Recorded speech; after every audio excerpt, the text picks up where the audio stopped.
Imagine two of the greatest minds in psychology sitting across from each other, deep in conversation. They're shaping the future of how we understand the human mind. At first, they're allies, almost like teacher and student, working together to uncover the mysteries of the unconscious. But then, something changes.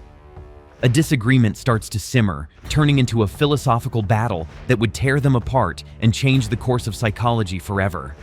This is the story of Carl Jung and Sigmund Freud, two friends, two visionaries, and one epic debate that shaped how we understand ourselves today. So why did their friendship fall apart, and why does it still matter today?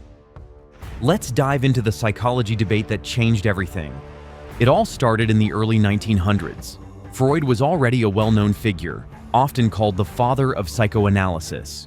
He introduced the world to concepts like the unconscious mind, defense mechanisms, and, of course, the controversial idea that much of our behavior is driven by unconscious sexual desires.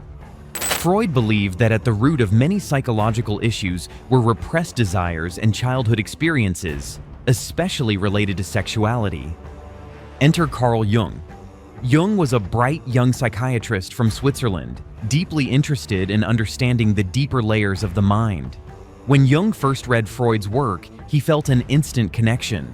It was like discovering a key to unlock the mysteries of the human psyche.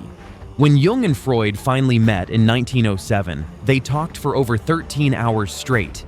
Yes, you heard that right. 13 hours of non-stop conversation about dreams, the unconscious, and the human mind. Freud saw Jung as the heir to his legacy, someone who would carry forward the work of psychoanalysis. Jung admired Freud and saw him as a mentor. For a while, it seemed like a perfect partnership. But as they say, nothing lasts forever. At first, Jung and Freud's friendship was strong. They exchanged letters, shared ideas, and supported each other's work. But as their theories developed, some cracks started to show. The main issue? They had very different views about the nature of the unconscious mind. Freud believed that the unconscious was a dark place, filled with repressed desires, especially sexual ones. He argued that much of human behavior could be traced back to these primal urges. In his view, understanding these desires was the key to helping people heal. But Jung saw things differently.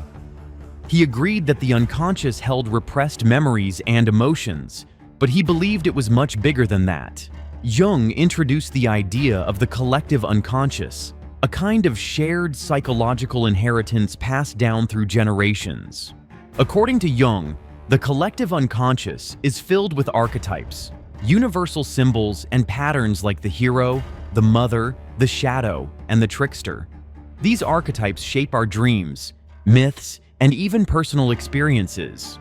For Jung, the unconscious wasn't just a place of repressed desires. It was also a source of creativity, wisdom, and spiritual insight. And that's where things got tense.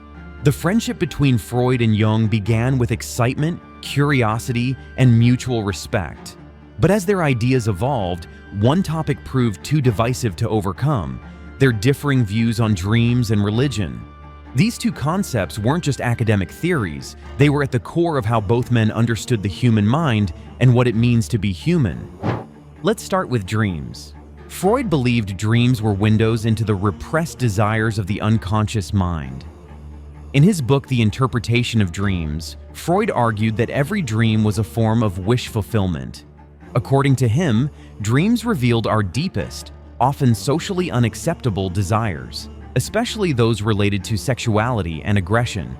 But because these desires were uncomfortable or shameful, the mind disguised them in symbolic forms. For example, if someone dreamed about climbing a staircase, Freud might interpret it as a symbol of ambition or even repressed sexual desire. A dream about losing teeth could be about anxiety or fear of losing control. In Freud's view, dreams were like puzzles. Break the symbols down, and you could expose the hidden desires shaping your behavior. For him, understanding these desires was essential for mental health and self-awareness. But Jung saw dreams very differently. To Jung, dreams weren't just about repressed wishes. They were a form of communication from the unconscious. offering guidance and insight. Jung believed that dreams spoke in symbols. Yes, but these symbols weren't always about hidden desires. Instead, they reflected deeper, universal patterns within the human psyche. This is where Jung introduced his famous idea of archetypes. Archetypes, Jung believed, are universal symbols or patterns that exist in the collective unconscious, an inherited layer of the unconscious shared by all humans. These archetypes show up in myths, religions, art, and, yes, dreams. Think of symbols like the hero, the mother, the shadow, or the wise old man. These aren't just personal symbols, but universal ones, shaping how all humans experience life. So, while Freud might interpret a dream about a dragon as representing a personal fear or repressed desire, Jung would see it as a symbol of the shadow, the dark, hidden part of the psyche that must be faced for personal growth. For Jung, dreams weren't just about looking back at what we repress, but about looking forward, helping us grow, evolve, and understand ourselves. Dreams were messages from the deepest parts of the self, calling us to confront our fears, embrace our potential, and seek wholeness. This difference in how they viewed dreams created serious tension. Jung felt that Freud's view was too limited, too focused on sexuality in the past. Freud, on the other hand, saw Jung's ideas as mystical and unscientific. But it wasn't just dreams that divided them. The second major wedge in their friendship was religion. Freud saw religion as an illusion, a collective fantasy created by humanity to cope with fear and uncertainty. In his book, The Future of an Illusion, Freud argued that religion was born out of a need for security. Early humans faced a terrifying and unpredictable world, so they created gods to explain natural forces and to give them a sense of control. In Freud's view, religion was like a psychological crutch. It gave people comfort, but ultimately kept them from facing reality. He believed that as humanity matured, it would outgrow religion. He saw science and reason as the future, while faith belonged to a more primitive past. Jung couldn't have disagreed more. To Jung, religion wasn't an illusion, but an essential part of the human experience. He believed that spirituality was a natural expression of the human psyche, a way of connecting with deeper truths and archetypes within the collective unconscious. Jung argued that symbols from religious traditions, like the cross, the lotus, or even the image of God, represented powerful archetypes that shaped the human soul. Religion, for Jung, wasn't about controlling people, but about guiding them toward psychological growth and personal transformation. He believed that spiritual experiences could lead to healing and wholeness. For Jung, ignoring religion meant ignoring one of the most profound sources of meaning in life. This was a fundamental clash. Freud thought Jung's ideas about religion were mystical, irrational, and dangerous to scientific progress. He believed Jung was abandoning the scientific foundation of psychoanalysis and slipping into superstition. But Jung felt that Freud's rejection of religion was too narrow, too dismissive of the deep psychological and spiritual experiences that shape human life. He believed Freud was missing something essential about the human condition. And this wasn't just an academic debate. It was personal. Jung had experienced powerful dreams and visions that felt deeply spiritual. These experiences shaped his understanding of the psyche. He couldn't just dismiss them as illusions. For Jung, they were profound, transformative, and real. But Freud was committed to his scientific worldview. He believed that psychoanalysis needed to stay grounded in observable facts, not spiritual or mystical experiences. To him, Jung's growing interest in spirituality felt like a betrayal, and the more they debated, the more it became clear. They were on two very different paths. In the end, neither man could compromise. Their views on dreams and religion were just too different. So, why does the debate between Freud and Jung still matter today? Why should we care about a friendship that broke apart over a century ago? Because in many ways, we're still living in the shadow of their ideas. The questions they wrestled with about dreams, the unconscious mind, religion, and the search for meaning are questions we still struggle with today. Their debate wasn't just about psychology, it was about how we understand ourselves as human beings. Let's start with mental health. Freud's influence is everywhere in modern psychology. When we talk about childhood experiences shaping adult behavior, repressed emotions, or the importance of talk therapy, we're walking down the path Freud paved. Concepts like the ego, the id, and defense mechanisms are still part of how therapists understand and help their clients. Freud taught us that we can't just ignore the hidden parts of our mind. He showed that what we push down, our fears, desires, and traumas, doesn't just go away. It bubbles beneath the surface, influencing how we think, feel, and act. And if we don't face these hidden parts, they can show up in anxiety, depression, addiction, or unhealthy relationships. Even today, when someone says, "I need to confront my inner demons," they're echoing Freud. But Jung's influence is just as powerful, especially when it comes to meaning, personal growth, and spirituality. In a world where more people feel disconnected, uncertain, or lost, Jung's focus on finding deeper meaning feels more relevant than ever. His ideas about archetypes and the collective unconscious remind us that we're all connected through shared symbols and stories. That's why ancient myths, religious symbols, and even modern movies still resonate so deeply with us. Take superhero films, for example. Why do stories of heroes battling darkness speak to us so powerfully? Because they mirror the archetypal journey we all go through, confronting our fears, facing our shadows, and striving to become our best selves. Jung believed that these stories reflect universal truths about the human experience. And when it comes to personal growth, Jung's idea of individuation, the journey to becoming whole by integrating every part of ourselves, offers a roadmap for self-discovery. Today, we're told to focus on external success, career, status, money. But Jung reminds us that true fulfillment comes from within. It's about facing the uncomfortable parts of ourselves, embracing both the light and the dark, and seeking a deeper connection to meaning, purpose, and even the divine. And then there's the topic of spirituality, which is just as complicated today as it was in Jung and Freud's time. Freud saw religion as a crutch, but Jung believed it was essential for psychological growth. Fast forward to today, and we're still wrestling with these ideas. Some people find comfort and identity in religious traditions. Others seek spiritual meaning in nature, art, meditation, or personal experiences. Jung's approach gives space for both. He wasn't saying everyone needs to follow a specific religion. Instead, he believed that spiritual experiences, whether through dreams, rituals, or moments of awe, are important for personal growth, and that matters today.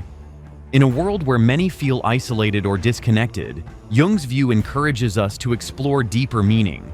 It reminds us that spirituality isn't about dogma, but about connecting with something greater, whether that's God, nature, or the deeper parts of ourselves. But perhaps the biggest reason their debate matters today is because it reflects a choice we all have to make. Do we see life as purely mechanical and scientific, like Freud believed? Do we reduce everything to biology and behavior?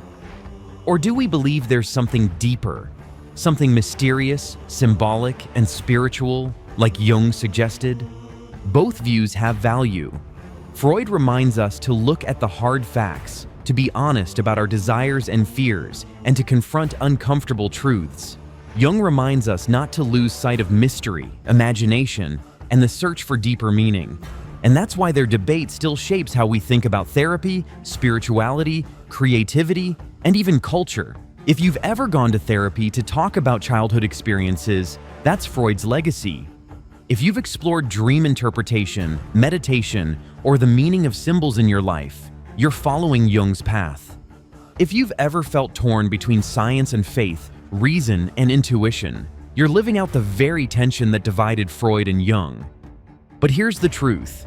You don't have to pick one side. The real power comes when we embrace both perspectives.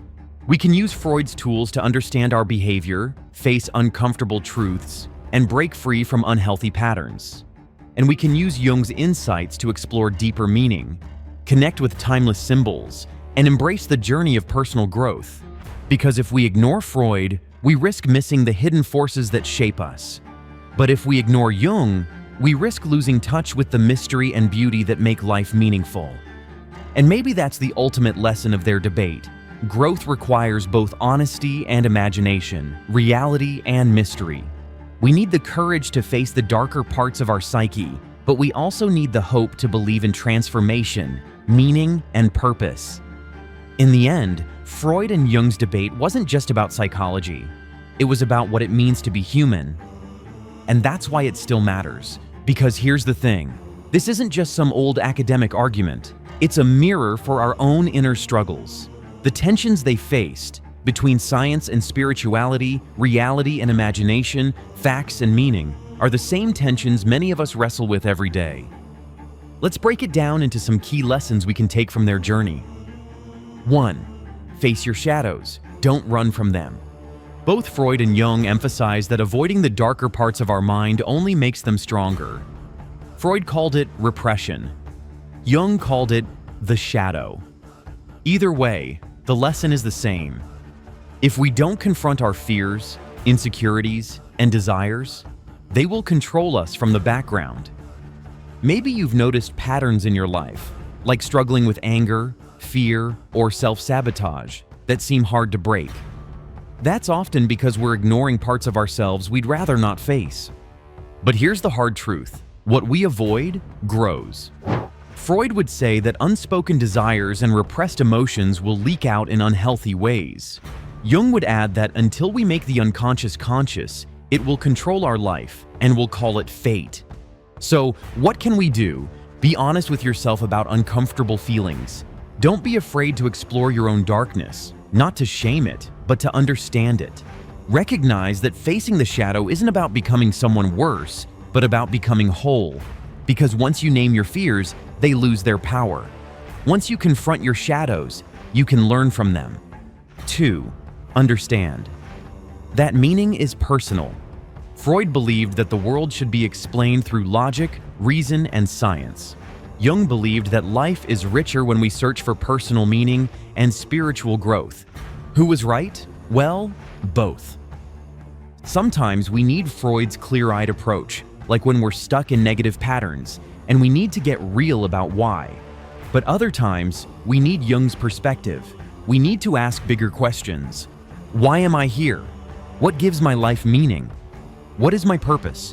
Because the truth is, facts alone don't give life meaning. You can know all the science, but still feel lost. That's why Jung believed that meaning wasn't just about what's real on the outside, but about what feels real on the inside. So the lesson? Don't ignore your need for meaning. It doesn't have to be religious. It could be through creativity, relationships, nature, or personal growth. But whatever it is, search for it. Seek it. Life feels fuller when we know what we're living for. 3. Growth is about integration, not perfection. Jung taught that the path to wholeness isn't about becoming perfect. It's about embracing all parts of ourselves, even the messy and uncomfortable ones. He called this process individuation. Freud, in his way, echoed this. He believed that understanding our unconscious desires helps us live a healthier, more honest life. And here's the takeaway. You don't have to fix yourself to grow. You just have to know yourself. Growth doesn't mean eliminating all flaws. It means understanding why we feel what we feel and act the way we act. It means accepting that some parts of us will always be messy or complicated, and that's okay. It's about saying, yes, I have fears. Yes, I have flaws, but they don't define me, and I can still choose who I become. 4. Balance the outer world with the inner world. Freud focused on external behaviors and the realities of the outside world. Jung focused on inner experiences, like dreams, symbols, and the search for personal meaning. And this is a powerful lesson for modern life. Because let's be real, most of us live caught in the outer world. Work, deadlines, social media, success. We're always focused on what's out there. But Jung reminds us that true fulfillment comes from looking inward, from asking, what do my dreams mean? What are my deepest fears and desires? What stories am I telling myself about who I am? And Freud reminds us that we can't ignore the practical stuff either. The way we handle relationships, stress, and emotions in daily life matters too. So, the key is balance. Don't just live outwardly or inwardly. Pay attention to both. Spend time in reflection, but also in action. Seek meaning, but stay grounded. 5. It's okay to question everything. One of the most inspiring things about Freud and Jung's relationship is that they dared to question. They didn't just accept the beliefs of their time. They asked hard, uncomfortable questions, even when it cost them their friendship. That takes courage, and it's a reminder for us too. We're allowed to question, to wonder, to challenge old ideas, whether they come from society, culture, or even from within ourselves. Why do I believe what I believe? Is this behavior helping me or holding me back? Am I living my own truth or someone else's?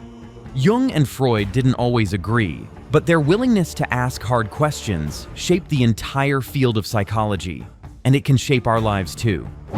6. Your journey is unique. Finally, the biggest lesson from Freud and Jung is that there's no one-size-fits-all path to growth. Freud believed in facing harsh truths and staying grounded in science.